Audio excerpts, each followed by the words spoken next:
अब फर्टिलाइजेशन में स्पर्म की जरूरत है, ओवा की जरूरत है। Sperm fuses with ova to form zygote. Then sperm के पार्ट्स, ओवम के पार्ट्स दोनों इंपॉर्टेंट है, कारण स्पर्म ने जो भी पार्ट्स बनाया वो खुद के लिए नहीं है। नेक्स्ट प्रोसेस मतलब फर्टिलाइजेशन के लिए। ओवा ने जितने भी पार्ट्स बनाया खुद के लिए नहीं है, नेक्स्ट प्रोसेस के लिए मतलब फर्टिलाइजेशन। तो फर्टिलाइजेशन के दौरान स्पर्म एंड ओवा जब फ्यूज होते हैं तो इनके पार्ट्स जिम्मेदार है टू फॉर्म द जाइगोट। इसलिए हमको ओवम के पार्ट्स और स्पर्म के पार्ट्स एटलीस्ट फर्टिलाइजेशन पढ़ते समय उसका आउटलाइन तो होनी चाहिए। तो लास्ट पीरियड के डिस्कशन में हमने ओवम का पूरे पार्ट्स पढ़े थे, फटाफट एक बार बता देता हूं। तो ओवम में अपन ने सबसे पहले plasma membrane, cytoplasm and then nucleus. Nucleus is towards one side, agree. अब इसी प्लाज्मा मेम्ब्रेन के सराउंडिंग में और एक अपन ने लेयर पड़े थे जो ओव्यूलेशन के दौरान अपने साथ में लेके निकलता है, दैट इज ज़ोना पेलुसिडा। और इसी ज़ोना पेलुसिडा के ऊपर और एक लेयर लेके निकलता है, दैट इज कोरोना रेडिएटा। ये कोरोना रेडिएटा वो ओव्यूलेशन के दौरान ओवरी में से लेके निकला था। और इसके साथ में और एक लेयर था, दैट वाज डिस्कस प्रॉलीग्यूलस। लेकिन discus proligerus acidic nature of female reproductive tract की वजह से क्या होगा, डिसॉल्व हो जाएगा। And the only layers which are now present on ovum is zona pellucida and corona radiata। तो कौन कौन सी लेयर्स हो गई अभी? एक already this one is what, corona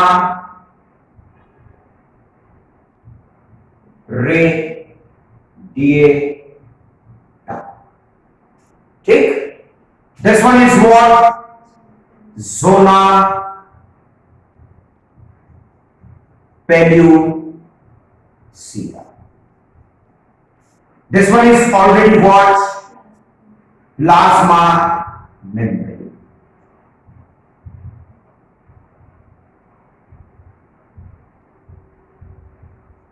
ठीक।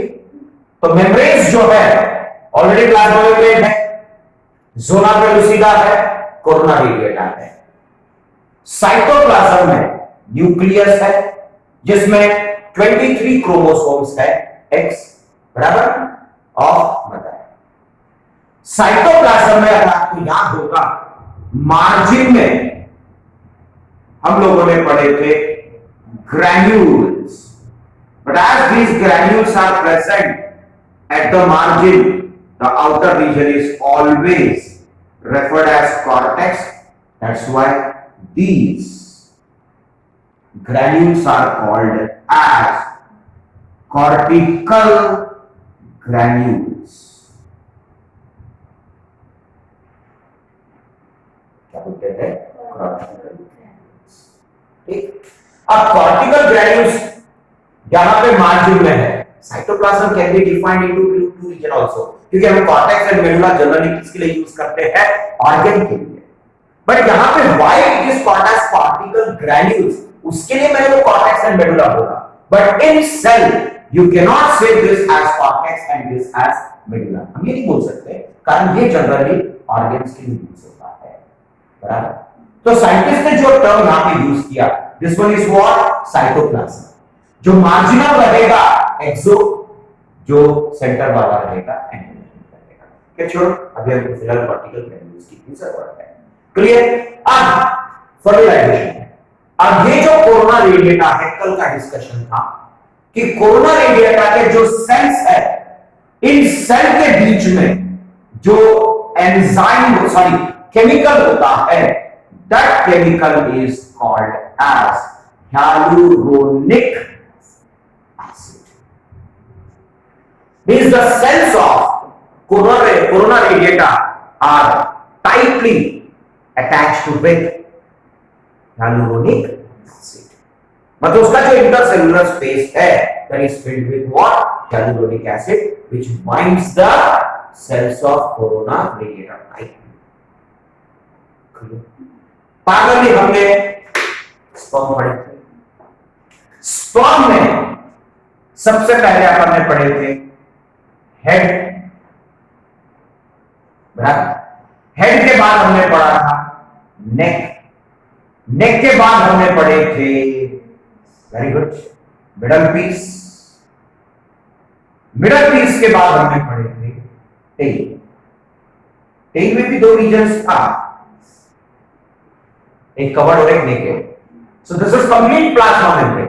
ओके, अब यहां पे सेंटर में एक फिलामेंट होता है and that is called as axial filament, जो स्पर्म के भी बाहर निकल जाता है। That's why this part is called as naked part of tail. ठीक, तो यहां पे हमने इसको पढ़े थे हेड, ठीक, इसको पढ़े थे नेक, इसको पढ़े थे मिडल पीस, ओके, और ये कंप्लीट को पढ़े हमने टेल। और टेल में भी दो पार्ट था, एक कवर्ड पार्ट जो था, this one is main piece, ठीक, और जो नेकेड पार्ट जो अपन ने पढ़े थे, this one is end piece, and together this is called as tail. Together it is an tail. So इसमें मेन पार्ट्स क्या क्या हुआ? Head, neck, middle piece, tell.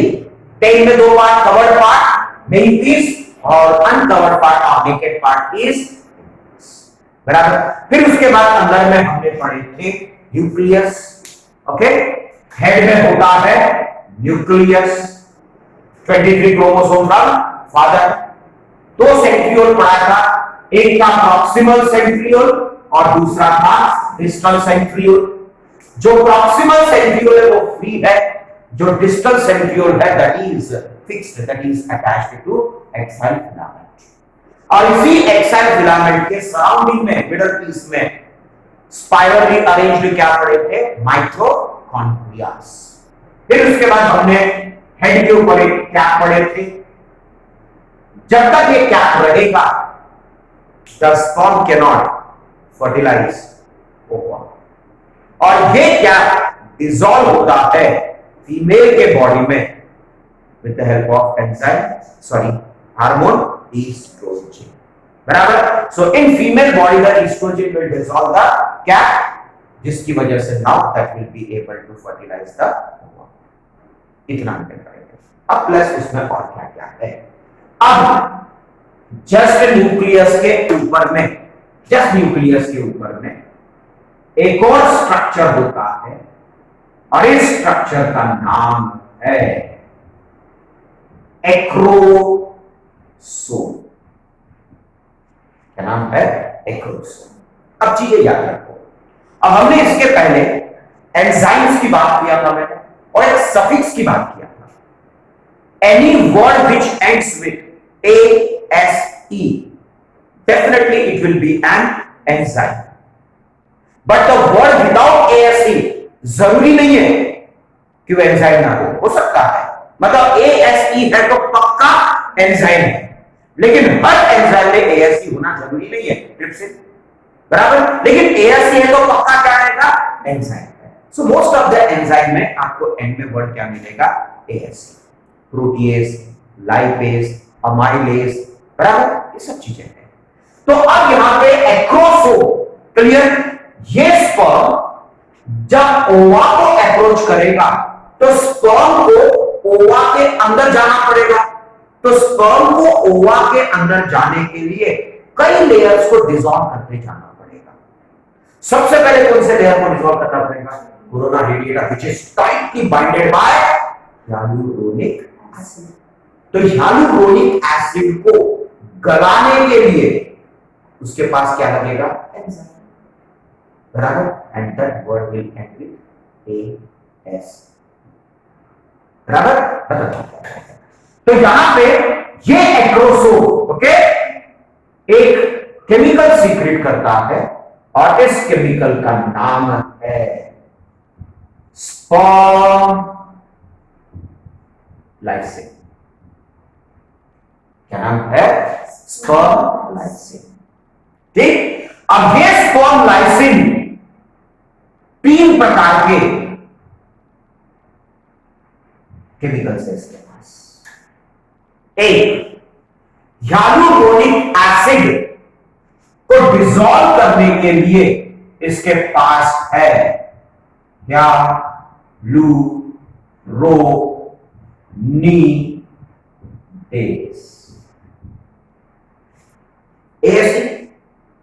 hyaluronidase will dissolve hyaluronic acid, बराबर। अब डिसॉल्व करते बराबर, मतलब इस केमिकल को डिसॉल्व करते बराबर अब ये सेल्स क्या हो गए? लूज हो गए। बट सेल्स को भी तो डिसॉल्व करनी पड़ेगी। कौन से सेल्स को? कोरोना रेडिएटा के सेल्स को। तो यहां पे ये और एक केमिकल सीक्रेट करता है, that is corona radiata penetrating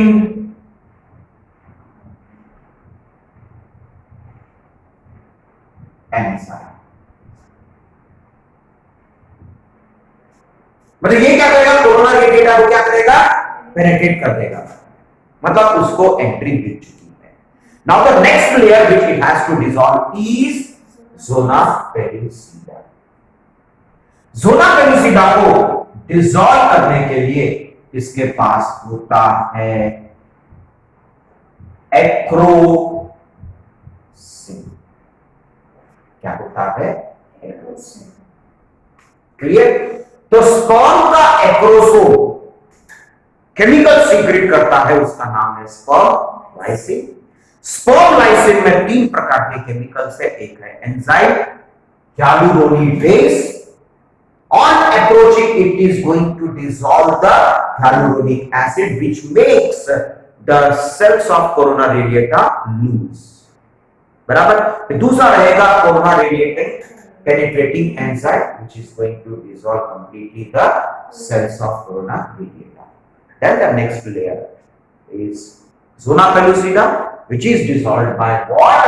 Acrosin. Clear हो गया? अपन लास्ट पेज में एक लेयर भी पढ़ेंगे। अब वो पढ़ाऊंगा प्लाज्मा मेम्ब्रेन के ऊपर, मतलब खुद प्लाज्मा मेम्ब्रेन एक लेयर बनाता है। किसने बनाया? Plasma membrane. सो प्लाज्मा मेम्ब्रेन एक लेयर बना रहा है। अब ये लेयर प्लाज्मा मेम्ब्रेन के ऊपर बना है and this layer is called as vitelline membrane.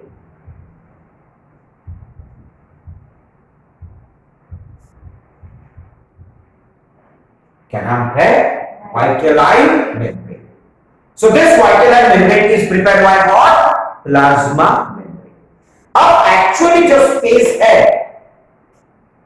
is between vitelline membrane and zona pellucida. The space present between vitelline membrane and zona pellucida is called as perivitelline space. Peripheral matter, जो चीज margin में होती है that is peripheral. ये peripherally present है। ठीक, सो पेरीवाइटलाइट space. और जो कल अपन ने पढ़ते कॉर्टिकल ग्रैन्यूल्स जो आके टाइट कर देता है लेयर को, that is the space present between vitelline membrane and zona periphera, मतलब पेरीवाइटलाइन स्पेस। अब आते हैं, ये हो गया हमारा स्पर्म एंड ओवा का स्ट्रक्चर कंप्लीट। अब थोड़ा सा बचा हुआ आगे कंप्लीट हो गया। अब फर्टिलाइजेशन के लिए, अब फर्टिलाइजेशन के लिए स्पर्म ओवा की तरफ जा रहा है कि ओवा स्पर्म की तरफ आ रहा है? Very good. बट क्या स्पर्म के पास आंखें है क्या कि बॉडी में ढूंढते ढूंढते ढूंढते ढूंढते जाएगा ओवा कहां पे है करके? नो, क्योंकि अपन ने पढ़े थे कि फीमेल के बॉडी में 2 ओवरी है, 2 ओविडक्ट है, एक यूटेरस है, एक वजाइना है। इन समाइनेशन के दौरान, कॉपुलेशन के दौरान मेल बॉडी का स्पर्म सीमेन फीमेल बॉडी के रिप्रोडक्टिव ट्रैक्ट में डिपॉजिट होता है, मतलब वजाइना के आसपास में डिपॉजिट होता है। अब वो स्पर्म स्विम करते करते आएगा, लेकिन 2 ओवरी है और 2 ओविडक्ट है। और लॉजिकल कंसेप्ट क्या पढ़े थे हमने? एक महीने में, एक समय में, एक ओवरी में सिर्फ एक ही ओवा बनेगा, तो किस साइड के ओविडक्ट में ओवा रहेगा? जिस साइड के ओवरी में ओवा बनेगा। अगर इस साइड के ओवरी में ओवा बना, मतलब इसी साइड के ओविडक्ट में क्या रहेगा? ओवा रहेगा। और इस साइड के ओविडक्ट में ओवा नहीं रहेगा, खाली है। एक महीना खत्म तो दूसरे महीने में ये रिपेयरिंग स्टेज पे चला गया और यहां के ओवरी में ओवा बनेगा और यहीं के ओविडक्ट में ओवा आएगा। लेकिन जो स्पर्म एंटर किया उसको कैसे मालूम कि कौन से साइड में ओवा है? So actually the sperm is not approaching the ओवा, मतलब स्पर्म ओवा के पास जाता ही नहीं। तो एक्चुअल कंसेप्ट क्या है फर्टिलाइजेशन के दौरान? It is the attraction between chemicals. तो यहां पे ओविडक्ट तो है, सपोज ये हो गया ओविडक्ट, ओविडक्ट दोनों साइड में है, ओविडक्ट दोनों साइड में, बराबर। अब होता क्या है, जो ओवा है एक केमिकल सीक्रेट करता है और इस केमिकल का नाम है फर्टिलाइजिन। क्या नाम है? फर्टिलाइजिन। किसने सीक्रेट किया? ओवा ने। और स्पर्म एक केमिकल सीक्रेट करता है और इस केमिकल का नाम है एंटी। तो स्पर्म ने एक केमिकल सीक्रेट किया और इस केमिकल का नाम है एंटी फर्टिलाइजिंग।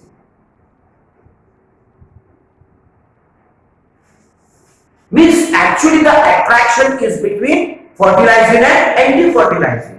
मतलब जिस साइड के ओविडक्ट में ओवा रहेगा उस साइड के ओविडक्ट में क्या रहेगा? भरा पड़ा फर्टिलाइजर, भरा पड़ा रहेगा। मतलब sperm actually is attracted towards chemical, is actually not attracted towards ova। Means it is the attraction between chemicals। और कोई भी चीज जब एक केमिकल की तरफ मूव होता है, such type of movement is called as chemotactic movement। क्या बोलेंगे? chemotactic movement, and the process is chemotaxis।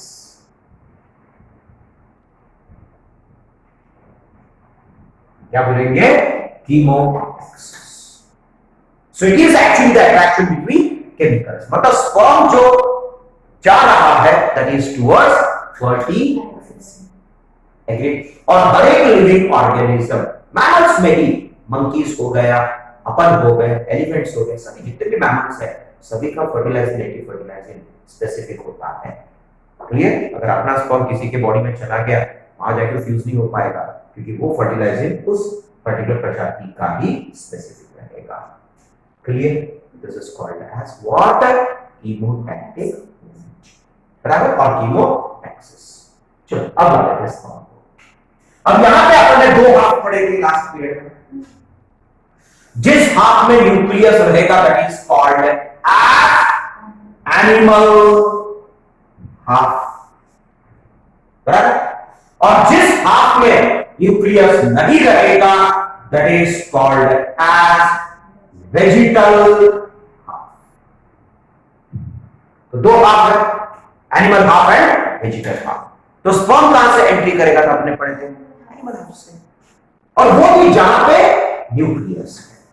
चलो लाइन स्पर्म को, अब स्पर्म आ गया, जैसे स्पर्म आएगा sperm is going to release sperm lysin, and that sperm lysin में का hyaluronic base सबसे पहले क्या करेगा, hyaluronic एसिड को डिसॉल्व करेगा, कर दिया डिसॉल्व। अब जैसे ही hyaluronic एसिड को उसने डिसॉल्व किया,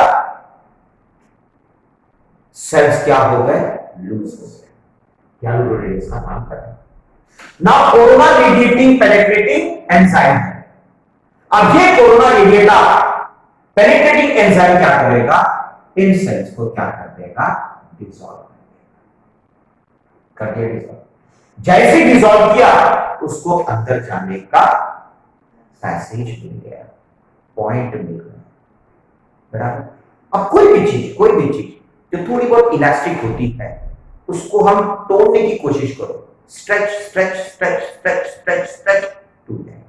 एक प्लास्टिक भी है, अगर आप एक प्लास्टिक में उंगली से होल करने की कोशिश करो, एक झटके में होल हो जाता है क्या, नहीं, पहले उतना पोर्शन होता है, स्ट्रेच स्ट्रेच स्ट्रेच स्ट्रेच होता है। अब आप छोड़ दो तो उसमें क्या दिखता है, स्ट्रेचिंग दिखता है ना, बस वही लॉजिक यहां पे।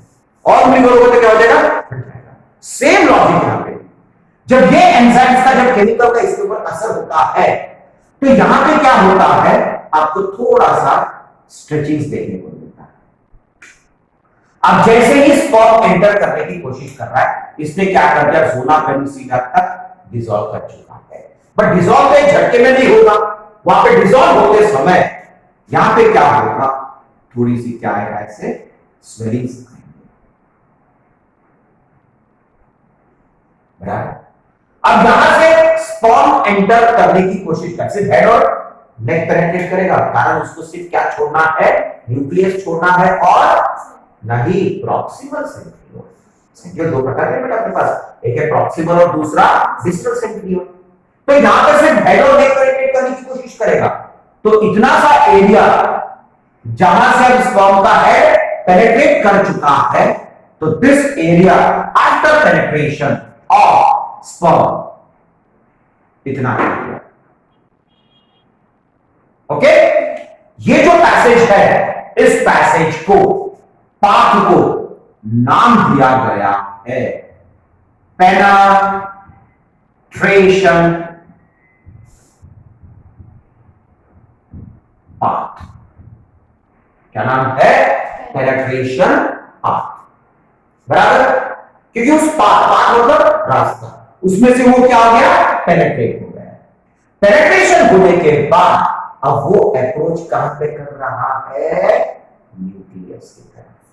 मतलब ये जो हेड है और नेक है, this is approaching towards nucleus, गया।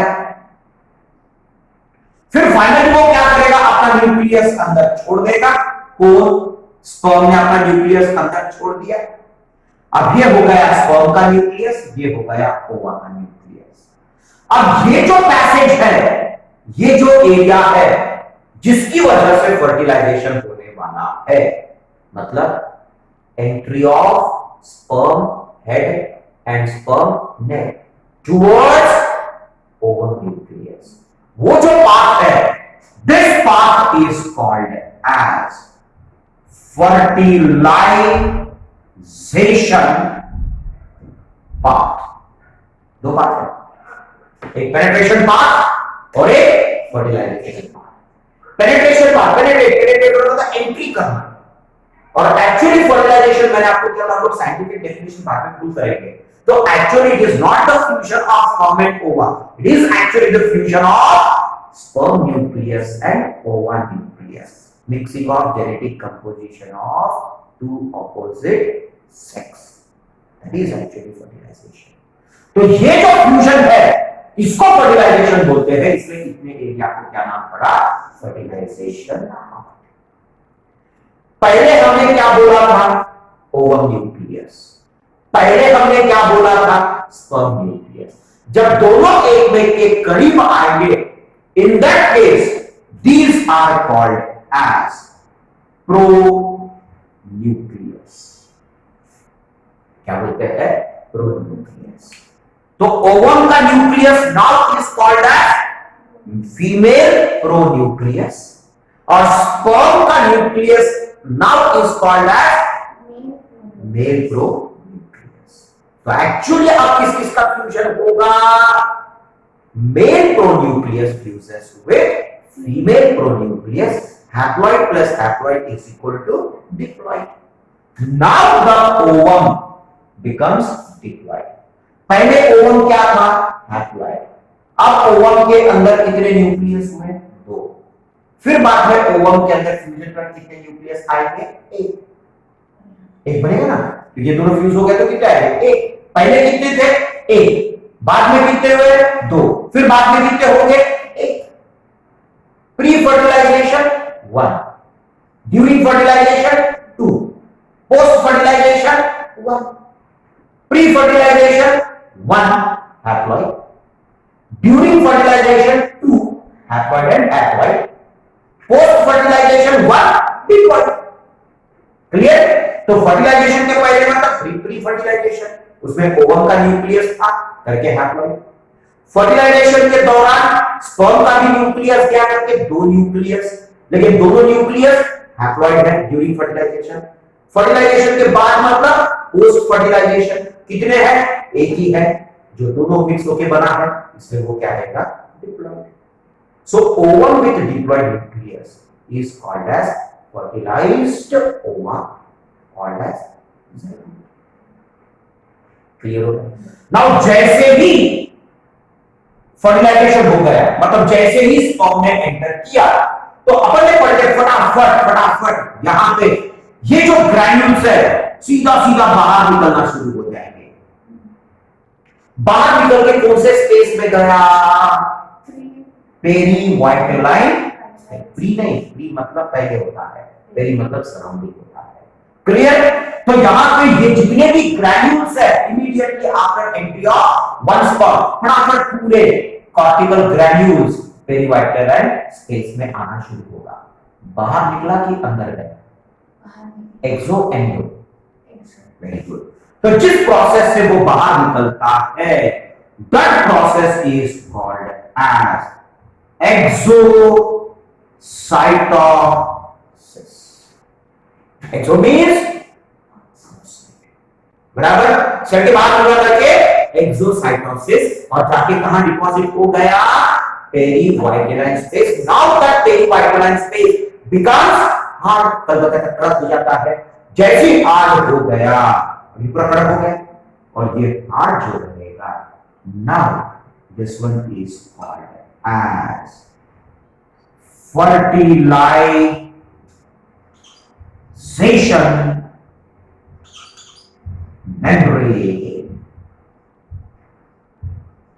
क्या नाम है, fertilization membrane.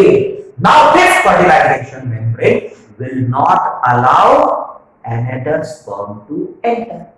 Means this fertilization membrane maintains monospermy,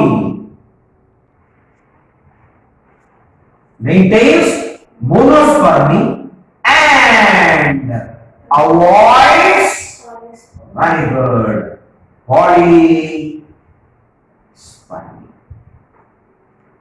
So maintains monospermy and avoids polyspermy. Clear, समझ में आ गया, फर्टिलाइजेशन क्लियर। अब कुछ एक्स्ट्रा वर्ड्स आपको बता दूं। अब यहां पे जैसे मैंने बताया, अब ये एग्जाम में नहीं लिखा तो चलता है, बट कॉम्पिटिटिव में थोड़ा बहुत हमको याद रखना पड़ता है। अब यहां पे जैसे मैंने बोला कि स्पर्म एंटर करने की कोशिश कर रहा है, तो जब वो मेम्ब्रेन्स को डिसॉल्व करने की कोशिश करता है तो एक झटके में डिसॉल्व नहीं होगा, कहीं ना कहीं उसमें स्ट्रेचिंग्स आएगी। and that stretching creates certain shapes. तो यहां पे कोन लाइक शेप मिला, कोन लाइक ऐसे तो होता है ना, वैसे कोन लाइक शेप मिला यहां पे, इसीलिए इस कोन लाइक शेप को नाम दिया गया है पेनेट्रेशन या फर्टिलाइजेशन